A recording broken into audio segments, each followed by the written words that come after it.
That's my question. I want to know, but I think I know. Because we didn't go there, and we didn't go there.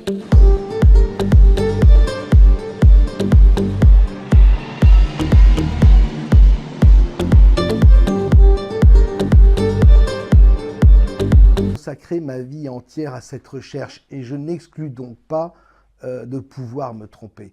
Prenez la relève et cherchez avec objectivité.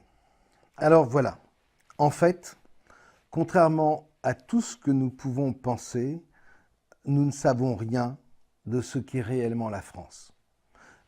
Oui, je sais que ça peut paraître bizarre et pourtant, contrairement à ce qu'on pense, il n'existe aucune carte de la France avant la toute fin du XVIIe siècle.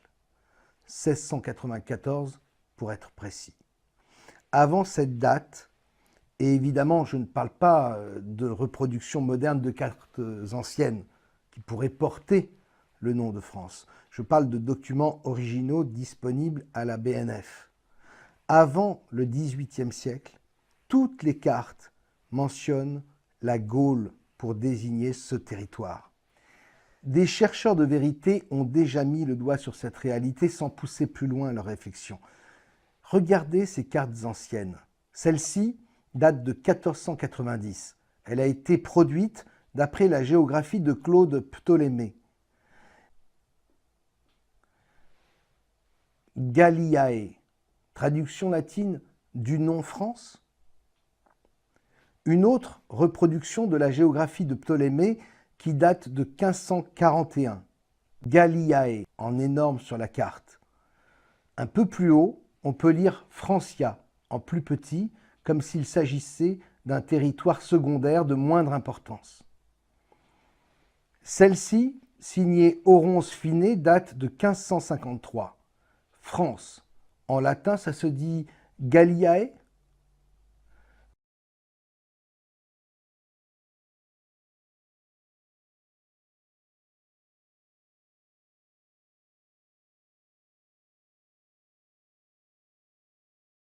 Voici la carte de l'Aquitaine selon Mercator en 1585.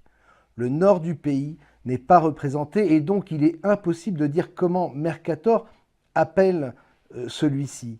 Cependant, regardez en bas, Gallicum Mare, mer de Gaule.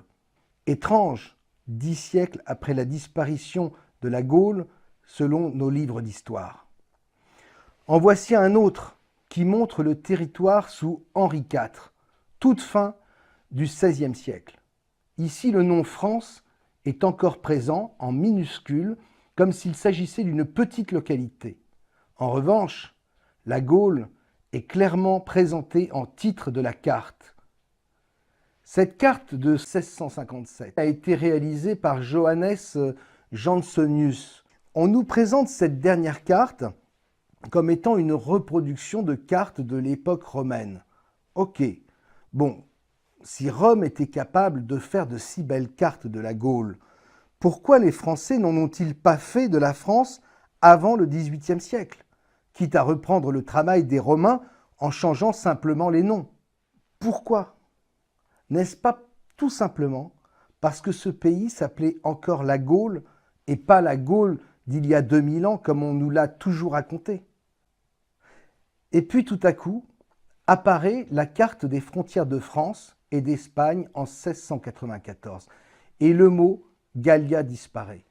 Et là, le pays, cette fois, s'appelle vraiment France.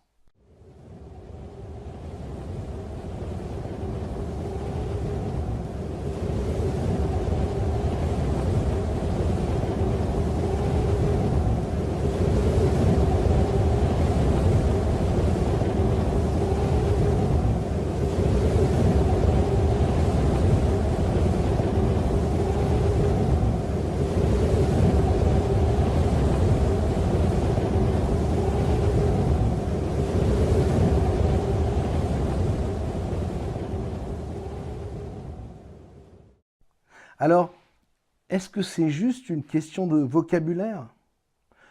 Je sais que ça peut paraître fou, comme de découvrir le fait de ne pas connaître réellement la forme de la Terre. Si ce n'est pas juste une affaire de vocabulaire, cela signifie que la France a été créée au milieu du XVIIe siècle, sous le règne de Louis XIV, le roi Soleil. À partir de ce moment-là, tout ce qui touche à la France aurait été progressivement imaginé de toutes pièces. Cela signifierait aussi qu'avant ça, le peuple qui vivait sur ce territoire s'appelait et se faisait appeler les Gaulois. Il y a à peine 4 siècles. Et la Gaule était un pays très important. C'est pourquoi on retrouve partout aujourd'hui son empreinte. Il y a le Portugal, la porte de la Gaule. Il y a au nord le pays de Galles. Et on trouve de nombreuses références autour de la France à la Galicie. Finalement, la première carte topographique du royaume de France a été réalisée dans le courant du XVIIIe siècle. Et vous savez par qui? Par la famille Cassini, dont je vous ai déjà parlé, une famille hautement initiée. C'est essentiellement Cassini III qui s'est occupé de cette affaire dans le courant du XVIIIe siècle, puis son fils a pris le relais. S'il ne s'agit pas d'une simple question de vocabulaire ou de langue, et si le mot « France » est réellement absent, la question qui vient, c'est que s'est-il donc passé courant XVIIe siècle pour que la Gaule, qui a vu naître ce présent cycle, soit soudain débaptisée et devienne la France, comme nous le montre cette succession de cartes? À cette question, nous allons essayer de donner une réponse. Et là, si vous permettez, je vais vous raconter une petite histoire. Souvenez-vous, lors du précédent épisode, je vous ai dit que la franc-maçonnerie apparaissait à la fin du XVIe siècle en Écosse. Au XVIIe siècle, les premières loges maçonniques apparaissent en France. Les francs-maçons veulent réinventer le monde. Cette lignée ambitieuse tisse sa toile et gagne peu à peu la confiance du tout jeune roi dont le règne va subir très tôt plusieurs frondes. Le roi a une santé fragile. Durant sa jeunesse, le sort semble s'acharner sur lui. Atteint de la vérole à 9 ans, il se remet miraculeusement. Affligé d'une tumeur au sein à 15 ans, souffrant de blénorragie à 17 ans, en 1658, à 19 ans, Louis XIV est victime d'une grave intoxication alimentaire et de fièvre typhoïde qui lui vaudront les derniers sacrements. Là encore, il s'en sort. À force de manigance, on se souvient pour les...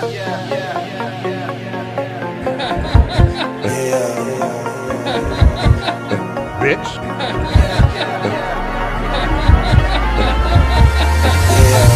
All the crazy shit I did tonight, those will be the best memories. I just wanna let it go for the night. That would be the best therapy for me. All the crazy shit I did tonight, those will be the best memories. I just wanna let it go for the night. That would be the best therapy for me.